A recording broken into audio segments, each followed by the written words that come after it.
వేస్తావా లేదా, లేకపోతే మొహాన చల్లటి నీళ్లు చల్లుతాను అని విసుగ్గా అరుస్తుంది కమల. అప్పుడే లేపుతావా అమ్మా, ఇంకా 10 నిమిషాలు ఇవ్వు ప్లీజ్ అమ్మా అని నిద్ర మధ్యలో తోలుతుంది ప్రవీణ. ఇలా అయితే ఎలా అమ్మా, ఇప్పుడంటే నాతో ఉన్నావు, నీ పనులు నేను చేస్తున్నాను, రేపు నీ జీవితం నువ్వే చూసుకో, అప్పుడు ఎలా చేసుకుంటావో ఏంటో అని బాధపడుతుంది కమల. పొద్దున్నే నా మీద పడ్డావా, నాకు సెలవులు వచ్చాయని నీ కొళ్ళు. విసుగ్గా బ్రష్ పట్టుకొని పళ్ళు తోమడానికి వెళ్ళిపోయింది ప్రవీణ. ప్రవీణ చదువులో మంచి ఉత్తీర్ణురాలు, కానీ ఇంటి పని ఏది చెప్పినా బాగా విసుక్కునేది. ఈ పనులన్నిటికీ పని వాళ్ళున్నారు, మనకెందుకు అనుకునేది. అలా ఆమె ఇంజనీరింగ్ పూర్తి చేసి కష్టపడి మంచి ఉద్యోగంలో చేరింది. ఒకరోజు వాళ్ళమ్మ, ప్రవీణ దీపావళి పండుగ వస్తుంది, పదా మనం పిండి వంటలు చేసుకుందాం అని ఎంతో ఉత్సాహంతో పిలిచింది. పో అమ్మా, ఇవాళ ఆదివారం, సెలవు ఉండేదే విశ్రాంతి కోసం అంది ప్రవీణ. నిన్న కూడా సెలవే కదమ్మా, నిన్న విశ్రాంతి తీసుకున్నావు కదా, ఇవాళ కొంచెం సాయం చేయు, నీకు టైంపాస్ అవుతుంది, ఒక పని నేర్చుకున్నట్టు ఉంటుంది బతిమిలాడింది వాళ్ళమ్మ. ఈ కాలంలో ఇవన్నీ ఆన్లైన్ లో ఆర్డర్ చేసుకోవచ్చులే అమ్మా, అందులో ఏముంది అని కొట్టిపడేసింది ప్రవీణ.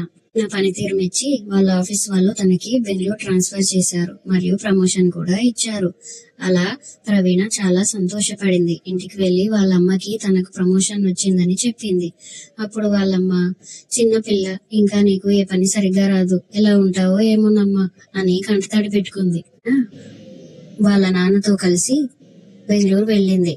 అక్కడ వాళ్ళ నాన్న తనని ఒక మంచి హాస్టల్లో చేర్పించి తగు జాగ్రత్తలు చెప్పి ఇంటికి వచ్చారు. కొన్ని నెలలు గడిచాయి. సంక్రాంతికి ప్రవీణ ఇంటికి వచ్చింది. కానీ ప్రవీణలో ఏదో మార్పు గమనించింది కమల. ప్రవీణలో ఏదో తెలియని ఆత్మవిశ్వాసం కనబడింది. తన పనులన్నీ చకచకా చేసుకోవడం, కూరగాయలు తరిగేయడం, అమ్మకి వంటలో సాయం చేయడం, ఇలా వింతగా ప్రవర్తిస్తుంది ప్రవీణ. ఉండబట్టలేక అడిగేసింది కమల.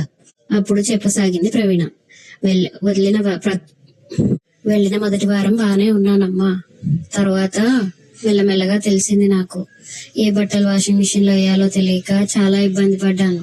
నా బట్టలన్నీ రంగంటుకున్నాయి. ఒకసారి మా ఫ్లాట్ లో ఎవరూ లేరు, వంట మనిషి కూడా రాలేదు. బయటేమో బాగా వర్షం పడుతుంది. ఆఫీస్ నుంచి ఇంటికి వచ్చేసరికి బాగా లేట్ అయింది. ఏదైనా ఆర్డర్ చేసుకుందామని ఆర్డర్ చేసుకుంటే అది అస్సలు బాలేదు. పైగా మరుసటి రోజు బాగా విరేచనాలయ్యి జ్వరం కూడా వచ్చింది. అప్పుడు తెలిసొచ్చింది వంట నా పని నేను చేసుకోవడం ఎంత ముఖ్యమో అని. నీకు ఫోన్ చేసి సారీ చెప్దామని అనుకున్నాను, కానీ నువ్వు మళ్ళీ బెంగతో బాధపడతావని నీకేమీ చెప్పలేదు. అప్పటి నుంచి నా పనులు నేనే చేసుకోవడం నేర్చుకున్నాను, మెల్లమెల్లగా అన్ని సాధించాను అని కంటతడి పెట్టుకుని వాళ్ళమ్మని హత్తుకుంది. ఇన్నాళ్లకి తన బిడ్డకి చిన్నతనం పోయి అమ్మాయి నుండి ఆడదిగా మారిందని చూసి ఆనంద బాష్పాలు రాల్చింది కమల.